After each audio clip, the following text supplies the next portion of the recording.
Welcome to the 305th episode of the Reading and Writing Podcast. I'm your host, Jeff Rutherford. Stay tuned for my interview with Ariel Winter, author of the new novel, The Preserve. Stay tuned for the interview. And stay tuned after the interview as Ariel Winter reads a short excerpt from his new novel, The Preserve.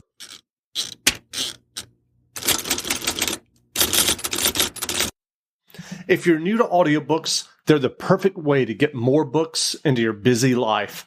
Listen to audiobooks during your commute, while doing chores, walking the dog, or just relaxing at home. All you need is a smartphone and the free Libro.fm app. If you already love audiobooks and don't know what to listen to next, check out recommendations and curated lists from people who know audiobooks best, your local bookseller. Reading and Writing Podcast special offer. Get 2 audiobooks for the price of 1 with your first month of membership with code RWPodcast. That's code RWPodcast for 2 audiobooks for the price of 1 for your first month of membership at Libro.fm. Welcome back to the Reading and Writing Podcast. My guest today is Ariel S. Winter, author of the new novel, The Preserve. Ariel's previous novels include Barren Cove and The 20-Year Death. Ariel, welcome to the podcast. Thank you for having me. Sure. Well, if someone hasn't heard about your novel, The Preserve, yet, how would you describe the novel? So it is set in a near future in which there has been a pandemic that has wiped out most of the human population, and the robots have become the primary life form on the planet. The preserve is something the robots has set up for the remaining humans so that they can live in a robot-free environment. And the book opens with the first murder taking place on the preserve. And do you remember the original idea or impetus that led you to write The Preserve? So there were a couple of things. One, my novel Barren Cove, the novel right before this, is also a robot book. And in that book, there's only one human and all the other characters are robots. So one of the things that led me to The Preserve was the idea of sort of reversing that, where it's all humans, even though it's still a robot world, and there's really only one robot character. So that was one aspect of it. And then the other was a desire to get back to writing a mystery. The 20-Year Death, my first book, is a mystery. Barren Cove is not. And so this was sort of a way to further explore the robot world in the vein of a mystery. And what is it about the mystery form that appeals to you? At the base, I'm just a big fan. I've been reading mysteries since I was a kid. I've always loved them. But I also think that the mystery gives you an opportunity to really ask some existential questions. First off, it is often really a matter of life or death. So that really forces the big questions. And I just feel like it's a versatile medium to really approach anything in.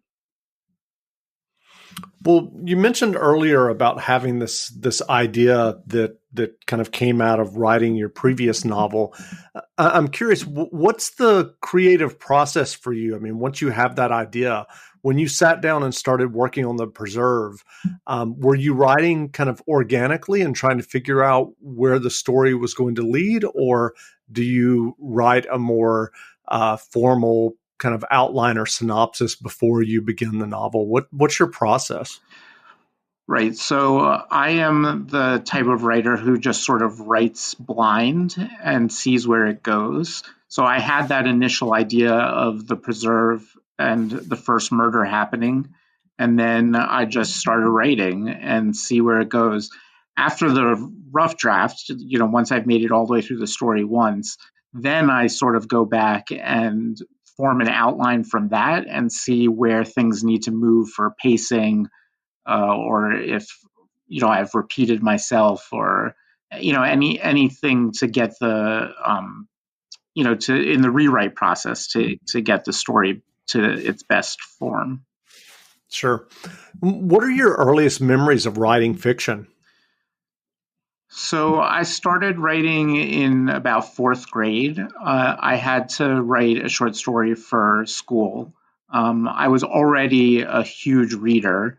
I just read, like a book a day in elementary school. I was a huge reader, and so once they asked me to write at school, it right away became something that I was very excited about.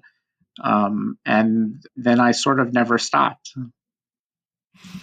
And can you kind of talk about your writing journey that eventually led you to writing and getting your first novel published Sure. from that, fourth grade story? Yeah, sure. So I won't belabor my younger years. I'll just it'll suffice to say that I wrote all through school. By the time I was going to college, I was 100% certain I wanted to be a writer. And so I actually majored in creative writing in college. So that was hugely formative for me. The workshops and classes and readings that I did throughout college. I wrote my first novel, which is not my first published novel, just the first novel that I wrote in college. And I wrote, I think as many people do, I have written or had written several novels before the 20-year death, none of which saw the light of day. The one thing that I like to tell people or point out about my journey is that I had several different agents before the 20-year death sold. Sometimes the first agent just isn't the right fit for you. It's a lot like dating. You got to try it out. So I had a few agents and they just weren't the right fit until I got my agent that was able to sell the 20-year death. Well, I know that there are probably people listening who are kind of in that process, and I wonder if you could just talk about that a little bit more. I mean, obviously, without naming names specifically, but I wonder if you could just kind of delve a little bit more into why they weren't the right fit for you and how you kind of figured that out.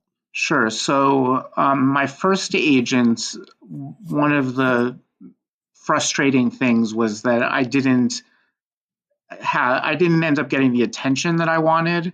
When I would try to reach out to my agent, I didn't always get a response back, and I was kept pretty in the dark about how many places my book had been sent and what the responses were like. It was sort of just a black hole with that first agent.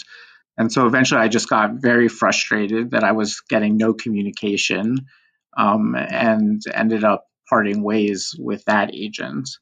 The next agent I had was more communicative, but I think we really ended up having different visions for my book and my career. The 20-year death is set up. It's as three separate novels that form a larger novel. And the first novel in the 20-year death, my agent at that time was very interested in pulling that out and having it be the first in a series about that particular detective. And at the time, I was not interested in writing a detective series, even though I liked working in mystery. The 20-year death was something different than that. So the relationship was fine. It just ended up being that we didn't really have the same vision until I found my final agent, who was very communicative, extremely willing to go in whatever direction I wanted to go with my career, with my writing, and ultimately was able to actually sell the book for me. And so you mentioned that first novel that was published, 20-Year Death, which was published by Hard Case Crime. Can you tell us a little bit about that experience and how it was working with Hard Case? So Hardcase was always sort of where I wanted it to be.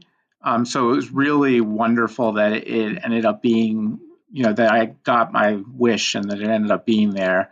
Hardcase is published by Charles Ardai. He's the founder and the publisher and editor for The Line, and he is extremely smart and very good editor. He's a hands-on editor. He really makes suggestions, and um, he's just a wonderful person to work with. And the Fortunately, also Hardcase really was excited about the book, and they really did a lot of promotion for it, and it got a good amount of attention.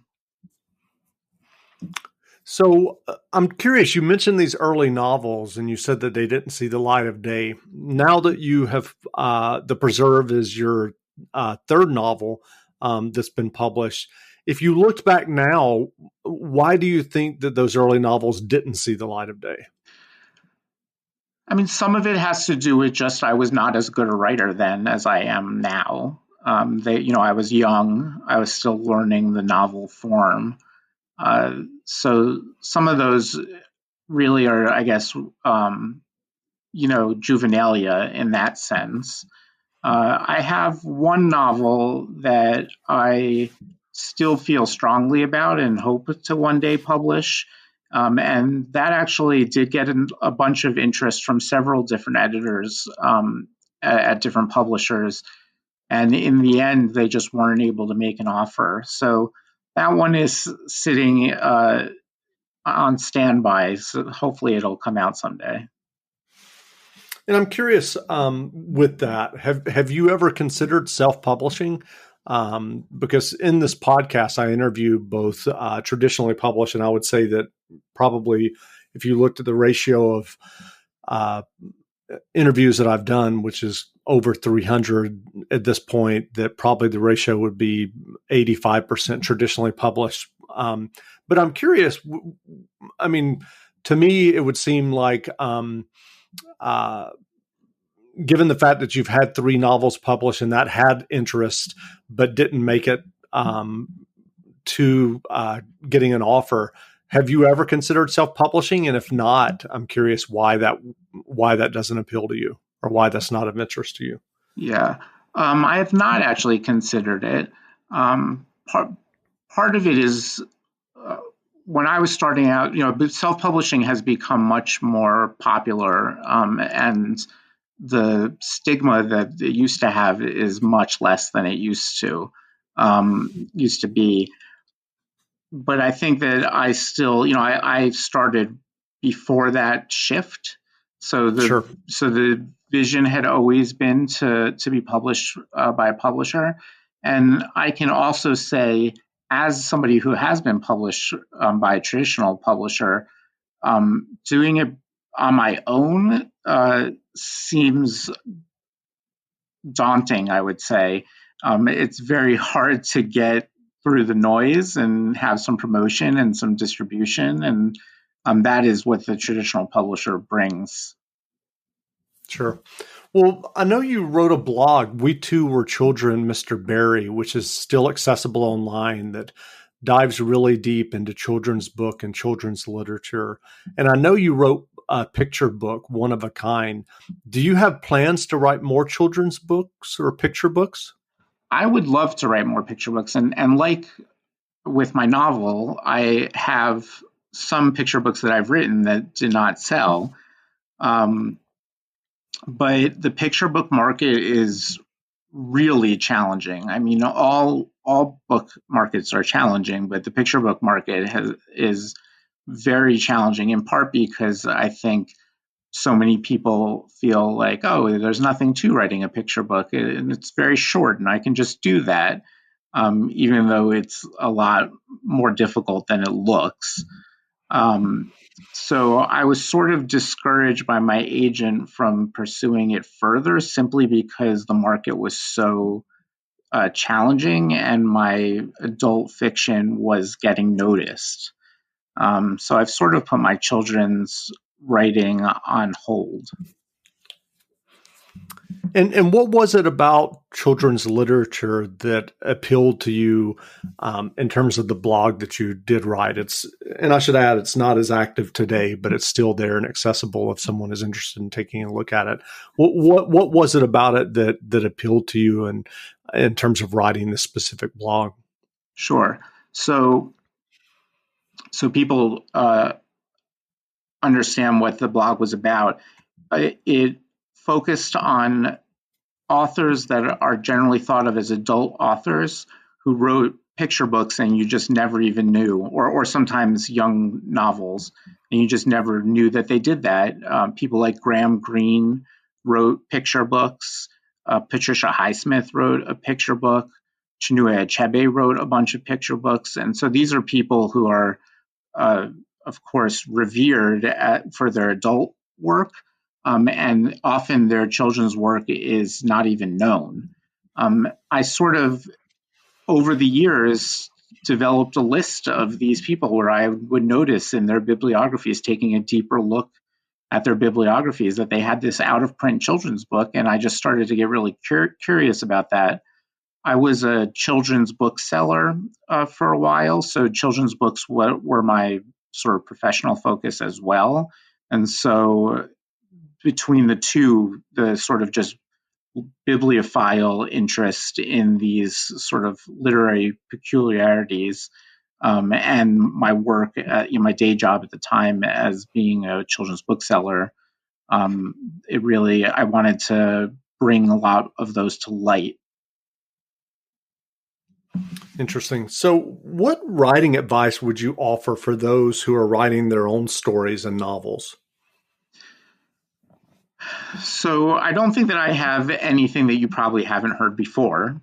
Obviously, the biggest one is to just do it. Write every day. Just carve out some protected time, if possible, to practice and write every single day. Then, of course, the other side of it is reading as much as you possibly can, reading the kinds of books that you are interested in writing, to learn from those who have come before. It's really not, I know that's not unusual advice, but really reading a lot and writing a lot is the only way to get there. Gotcha. So are you working on another novel now? I am working on one. Until it's done, I generally don't share what it's about, but I will Sure. say that it's another crime novel. Got it. So what fiction or nonfiction books have you read recently that you enjoyed? So I just read Susanna Clarke's new book, Piranesi, and it was incredible. I highly recommend it. At the beginning, it's a very odd book, and I wasn't sure that I was getting into it, and then it just sort of kicks in, and it was very hard to put down. So I'm sure a lot of people already have that on their list, but Piranesi is excellent. The other thing I'm reading right now, I got the Library of America's Women Crime Writers box set, which is 8 novels by women crime writers from the 1940s and 1950s. So I'm working my way through that and really enjoying that as well. I love, as anyone who read The 20-Year Death would know, I love hard-boiled fiction. I love that era of the crime fiction from the 30s, the 40s, the 50s. And it's interesting to get to see some women writers because they're not as well known as some of the male contemporaries. That's great. I love the Library of America. Where can people find you online if they want to learn more about you and your novels? Right. So I still, like you said, I still like people to go to the blog, We Two Were Children, Mr. Barrie. I don't update it often, but it does link to my novels. Otherwise, I have a Facebook page, author page, and that's where I update things that are happening with my career and upcoming events and that kind of thing. Great. Well, again, we've been speaking with Ariel S. Winter, author of the new novel, The Preserve. The novel is on sale now, so go buy a copy. And Ariel, thanks for doing this interview. Thank you for having me. And now listen as Ariel Winter reads an excerpt from his new novel, The Preserve. Sitting down, Chief of Police Jesse Loughton put his palms on his desk to steady himself, closed his eyes, and took a deep breath. He was exhausted. His headache, coupled with the chronic pain in his face, made it hard to focus. Life would be easier if I was dead, he thought, then opened his eyes and looked at the clock on the wall without turning his head. The thin red hand made its stuttering march through the numbers into the late afternoon. Only 43 minutes left in his shift. Then the phone on his desk buzzed, the vibration sliding it across the out-of-date calendar blotter. He had it set on Do Not Disturb and lying face down. He knew that having his phone in Do Not Disturb mode during his shift was not only against the police department's bylaws, but as chief was irresponsible. But this late in the day, he just didn't care. Now it was ringing anyway, which meant that somebody needed to get through badly enough to call him more than once in 2 minutes. Still, he watched it buzz for another few seconds before working up the strength to turn it over to see who was calling. It was Matthews. That was bad. He answered. Chief Loughton. Well, we won the lottery, Matthews said without a hello. Loughton felt his stomach drop, followed by a wave of nausea. He waited for it. Dead body, Matthews said, taser to the neck. Loughton closed his eyes again. Homicide. Looks like it. First one on the preserve. Shit. 9 months since they opened the SoCar preserve and the first body had shown up in Liberty. Really, it's amazing it took this long. The drop in violent crime since the preserve opened was something both the robot and preserve governments were touting as proof that the preserve had been a success that far exceeded expectations. Well, the honeymoon was over. It's Carl Smythe. Body was behind Kramer's Market between the dumpster and the loading dock. I thought you'd want to come look. Chief Loughton could feel his left lower eyelid fluttering. The whole left side of his face began to tingle. Chief? Anything I can't get from the pictures, he said. It's just when they start asking questions, Matthews said, they're going to be asking you. Why did it have to be in Liberty? Okay, Loughton said, I'll be right over. We'll be waiting. Chief Loughton hung up and held the phone a moment in a daze. He looked at the clock again. It promised 37 minutes left in his shift, but that didn't mean anything now. If only his head didn't hurt. He opened his desk drawer and took out a bottle of Advil. Each pill cost a fortune these days, but if there was ever a time to use them, this was it, even if he knew they probably wouldn't help. He swallowed 4, dry, dropped the bottle back in his desk drawer, and looked at his gun sitting in the drawer as well. The way his face felt, he couldn't shoot straight if he had to. There was no reason to make the first murder in preserve history, also the first day he carried a gun since coming to Liberty. He slammed the drawer shut, stood, and strode out of the room.